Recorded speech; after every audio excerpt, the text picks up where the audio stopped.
கோமதி சக்கரம் பொருளாதாரத்தை ஈர்க்கக்கூடியது. சரிங்களா?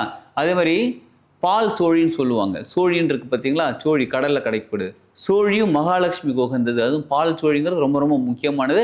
மகாலட்சுமிக்கு உகந்தது. இப்போ மகாலட்சுமி ஆக்கிரமணம் செய்யணும்னு நினைக்கிறவங்க, அதுவும் பிரபஞ்ச சக்தியோட சேர்த்து செய்யணும்னு நினைக்கிறவங்களுக்காக தான் இந்த பிரமிடு. இதில் இன்னொரு விஷயம் பார்த்தீங்கன்னா, நடுவில் மேரு இருக்காங்க.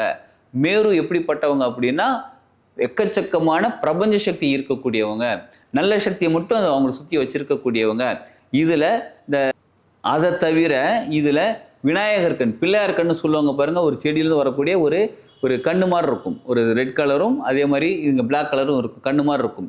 அது விநாயகர் கண்ணுன்னு சொல்லுவாங்க. விநாயகர் சதுர்த்திலாம் செய்வாங்க பாருங்கள். அதில் கண்ணு வைப்பாங்க. அந்த இதை விதையை எடுத்து தான் கண்ணு வைப்பாங்க. இது ஒரு மூலிகை. அந்த மூலிகையோட தன்மை என்ன தெரியுங்களா? இந்த மாதிரி பொருளாதாரத்தை ஈர்க்கக்கூடியது, நல்ல விஷயங்களை மட்டும் ஈர்க்கக்கூடிய இப்படிப்பட்ட ஒரு அருமையான விஷயங்களை சேர்த்து செஞ்சதான் இந்த பிரமிடு. இதில் இன்னொரு பார்த்தீங்கன்னா ருத்ராட்சமும் இருக்காங்க. ருத்ராட்சம் சிவனுக்குரியதுன்னு சொல்கிறாங்க. சிவனாலே சக்தி, அந்த எனர்ஜியும். அப்போ இந்த ஒரு பிரமிடு நம்ம வீட்டில் வைக்கும் போதே வாஸ்து சாஸ்திரப்படி இருக்கக்கூடிய சில கோளாறுகளும் நீங்க ஆரம்பிக்கும். அதே மாதிரி பொருளாதாரத்தை ஈர்க்கக்கூடியதுக்கான விஷயங்கள் இதில் இருக்கிறதுனால பொருளாதாரம் ஈர்க்க ஆரம்பிப்போம் நாம.